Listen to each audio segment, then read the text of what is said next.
that there is more than one reason to save the planet. And there is more than one reason to promote peace and justice.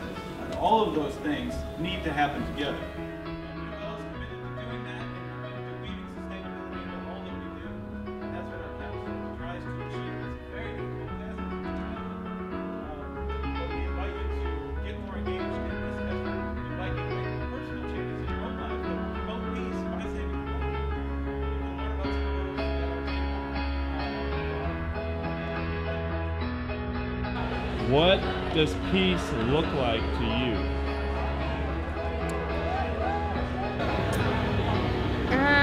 Peace to me is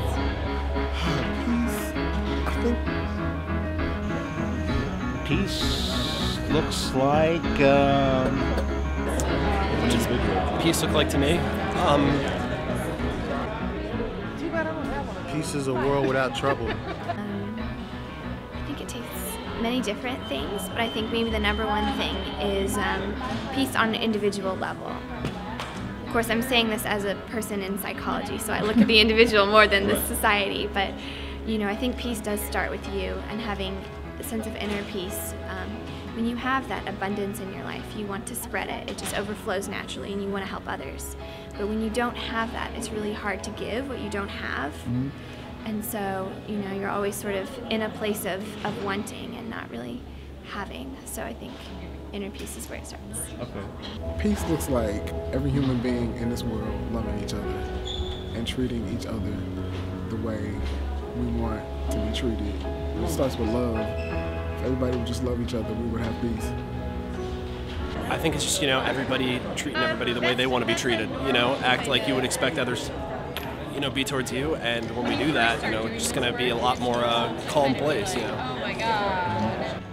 Well, peace looks like to me an opportunity to share in discussions and give everybody a chance to give their perspective on it, to be able to listen, to be able to respect each other, and to be able to understand that we all have answers, and they may not be perfect, but we're getting there. you and I together, like right now at this moment, where we're sharing ideas, talking back and forth, and listening to each other. Peace looks like a cupcake, that it's this big and has peace signs on it. Hold on a second. That's what peace looks like. Do you like it?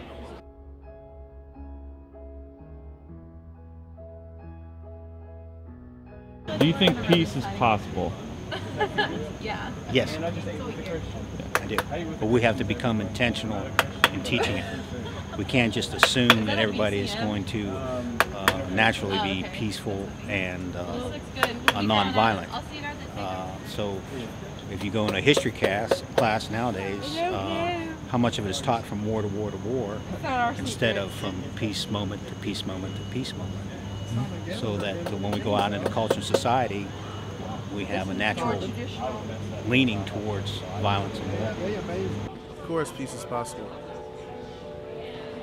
That's not even like a secondary thought. Yes, peace is possible for sure. Oh, definitely. If everyone tries. And that's what it'll take, is everyone try. Everyone giving a damn. Ideally, I would like to think it's possible, but I don't think it's ever totally possible.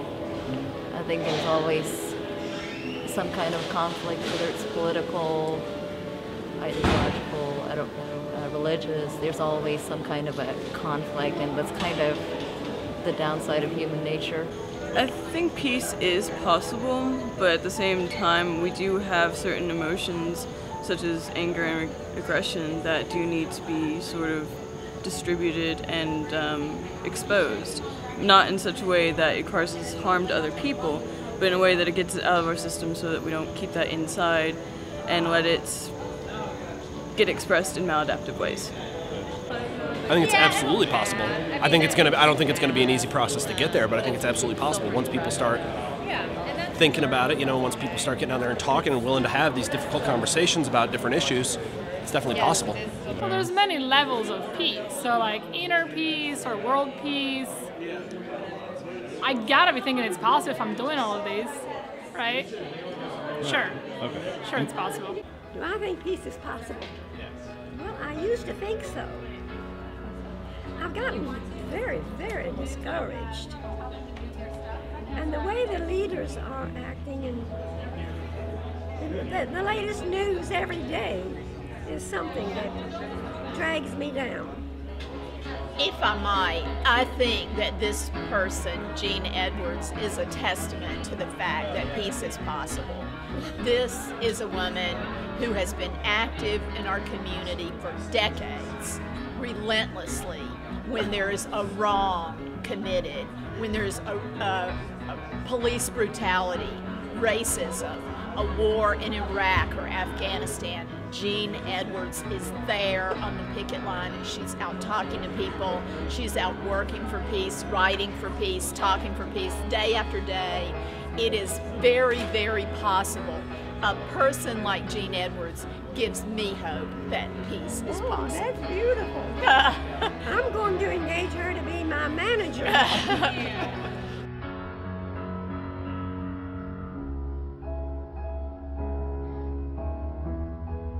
Do you have peace in your own life?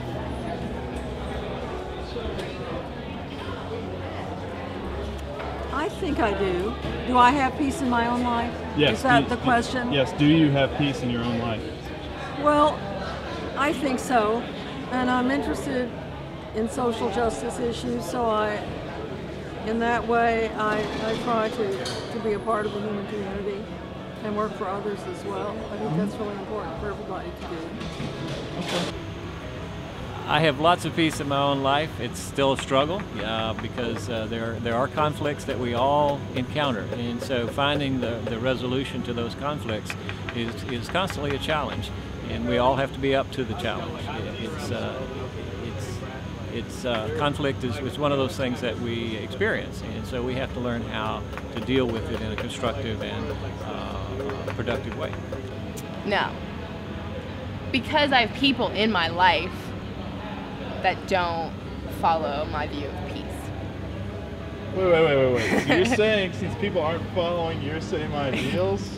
Well, I mean, like, no, not my ideals, but I have people in my life that say are racist, or I have people in my life that are homophobic. And, like, I can't single-handedly change that. They have to change their own views on it. I have peace, but there will be no peace until everybody has freedom and equal rights. Sometimes. Yes. Same here. I think in some ways, I think everybody's got, that kind of conflict between the peace and the little bit of turmoil, but I'd like to think that I have some measure of peace in my life. No, I'm trying to create some balance between school, work, children. So I don't totally feel peaceful, but I'm working on it, so. Yeah. Sometimes, at night. And during the day, sometimes. Okay. You have peace in your own life. Well, yes, I do. I think I have peace in my own life.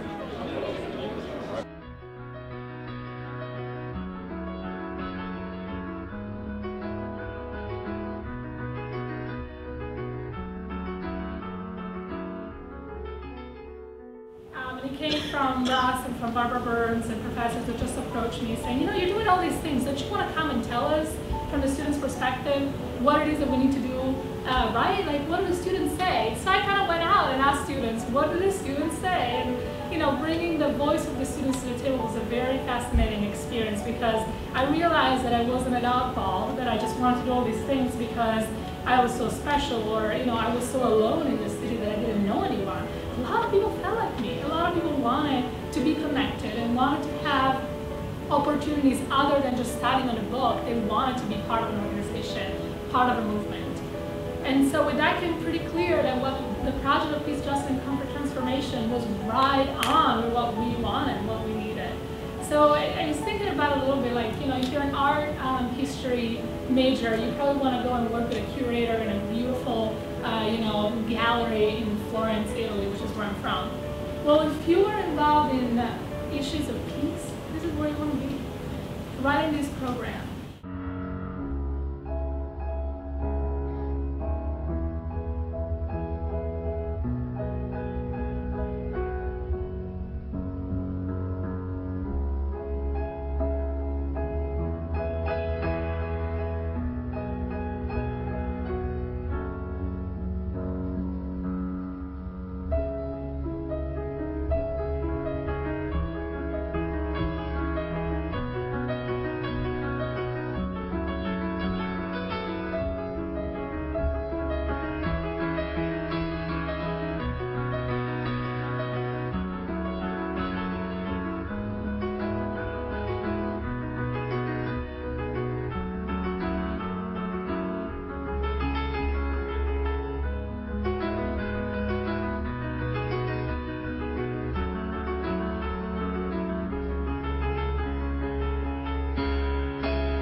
That's all, folks.